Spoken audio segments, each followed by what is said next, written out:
Boleros Nation, lumabas na nga ang all-star lineup ng East and Western Conference. Para sa Eastern Conference, pangungunahan ito ng magkakampi sa Milwaukee Bucks na si Damian Lillard at Giannis Antetokounmpo.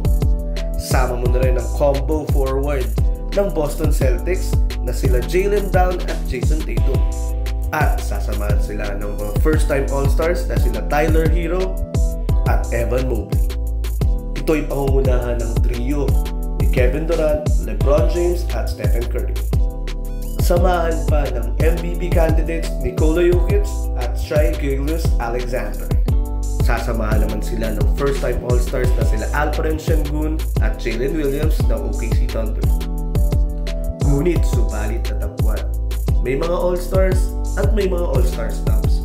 Para sa akin, ang mga All-Star snubs sa East ay si Trae Young at LaMelo Ball. Habang sa West naman ay si Kyrie Irving at si Ja Morant. Kayo, Boleros Nation, sino nga ba ang mga All-Star snubs at sino ang tingin nyong deserve na mapasok sa All-Star Game? Please leave a comment sa comment section below. At pakipollow na rin ang ating channel. Maraming salamat. Hanggang sa susunod na video.